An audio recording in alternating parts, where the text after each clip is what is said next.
Hello, good morning সবাইকে, sorry good afternoon সবাইকে। আমি দীপাশা। আজকে আমি যাচ্ছি ক্লায়েন্টের বাড়ি নেলসের সার্ভিস করতে। আর এটা আমার অ্যাসিস্ট্যান্ট বলতে যাচ্ছে না, অ্যাসিস্ট্যান্ট। আসলে একা যাওয়াটা সম্ভব নয় একটু ভিডিও করার জন্য, তো তার জন্য বোনকে নিয়ে যাচ্ছি। তো চলো ক্লায়েন্টের বাড়িতে গিয়ে তোমাদেরকে জানাচ্ছি। আমি চলে এসেছিলাম দিদিটার বাড়িতে। দিদিটার বাড়ি খুব বেশি দূরে না আমার বাড়ি থেকে। আমার বাড়ির হয়তো 10-15 মিনিটের হয়তো রাস্তা, কম তো বেশি না। আসলে পালপাড়াতে দিদিটার বাড়ি। আসলে দুপুরবেলা দিদিটা বলেছিল, কারণ দিদিটার একটা পুচকু রয়েছে, তো ওকে ঘুম পাড়িয়ে রেখে দিদিটা যাতে নেলস করতে বসতে পারে। তাও কিছুক্ষণের পরেই উঠে গেছিলো। আসলে ড্রিল চলছিল, আমরা কথা বলাবলি করছিলাম। তো এটা আমি সেকেন্ড টাইম এই দিদিটার সার্ভিস দিয়েছি। এরকম ক্লায়েন্ট সত্যিই হয়তো খুব কমভাবেই পাওয়া যায়। খুব সুইট একটা দিদি। আসলে দিদির কোনো চাহিদা থাকে না, খুব বেশি থাকে না। হ্যাঁ, সবাই এরকম হয় না, কিন্তু অনেকেই বলে না এরকম করো ওরকম করো। দিদিটা পুরোপুরি আমার হাতে ছেড়ে দেয়।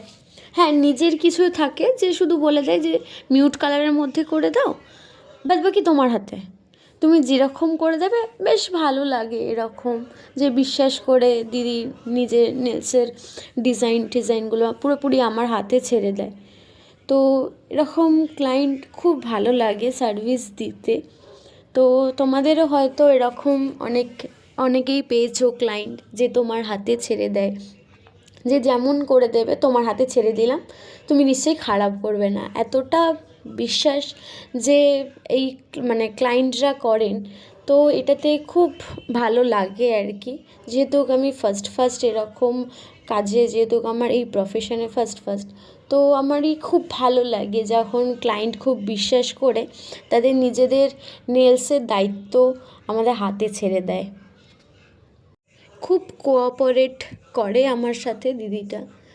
দিদিটা বলেই দেয় যে তুমি যেরকম করে দেবে সেটাই হয়তো ঠিক হবে, খারাপ তো আর করবে না। তো এতটা বিশ্বাস করে যখন, খুব ভালো লাগে। তো দিদিটা জেল এক্সটেনশন করেছিল, হার্ট জেল এক্সটেনশন করেছিল। তো সেটা নিয়েই আমরা প্রসেসিং করছিলাম। তো টিপস বসানোর পরপরই যখন ড্রিল চালিয়েছি, তার আগেই পুচকু উঠে গেছে। পুচকু উঠে গিয়ে লাফালাফি করছিল, ওরও কিউরিসিটি হচ্ছিল কী বা করছে না করছে দেখার জন্য। এবারে ওর মাম্মাম কী করছে খালি দেখছে যে আমিও করব। পুচকুটার হাত থেকে যতই প্রোডাক্ট টেনে টেনে সরিয়ে নিচ্ছি, ওর ইচ্ছেটা আরও বেড়ে যাচ্ছিল যেন, যে কি ব্যাপারটা হচ্ছে। আর ওর আরও বেশি চোখ কাটছিল। আসলে সবে ছোট মানুষ, একটু বড় হচ্ছে, তো আসলে ওর ইউভি ল্যাম্পের ওপরে বেশি হচ্ছিল যে মাম্মাম হাতটা ঢোকাচ্ছে, দেখি ওটার ভেতরে কীরকম আলো জ্বলছে।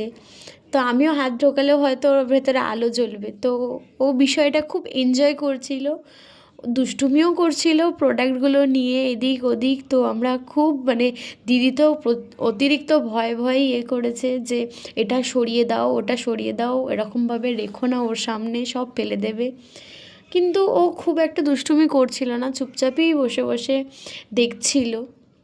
ও এতটাই শান্ত, কিন্তু তাও এই মাঝের মধ্যে ওকে নিয়ে একটু মজা করছিলাম। তো মজা করতেই আমার অর্ধেক কাজ হয়ে গেছিলো। ও একেবারে উকে পড়ে দেখছে। আসলে পুচকু থাকলে যা হয়। আর আমার বোন ভিডিও করতে ওকে সামলাচ্ছে, ফোন চালিয়ে দিচ্ছে ওর সামনে, যে ও কী দেখতে ভালোবাসে, একটু করে চুপ করে বসবে কি না। তো এই করতে ওকে নিয়ে মজা করতে আমি খুব হাসি মজা করে কাজটা কমপ্লিট করে দিয়েছিলাম। তো তোমাদের সাথে কথা বলতে পুরো কাজটা আমার কমপ্লিট হয়ে গেল। ভিডিও শেষে আমি দিদিটার রিভিউ অ্যাড করে দেব, তো তোমরা দেখে বলো কেমন লাগছে। সুন্দর হয়েছে বিপাশা, আমার নেলগুলো ভীষণ সুন্দর হয়েছে। এই যে এটা আমার সেকেন্ড টাইম বিপাশার সাথে, বিপাশা আমার নেল করে দিল। দুবারই আমি ফুল স্যাটিসফাইড ছিলাম। তো খুব কোঅপারেট ও বাড়িতে আমাকে সার্ভিস দিয়েছে। থ্যাংক ইউ সো মাচ, সবাই খুব ভালো বলেছে, থ্যাংক ইউ।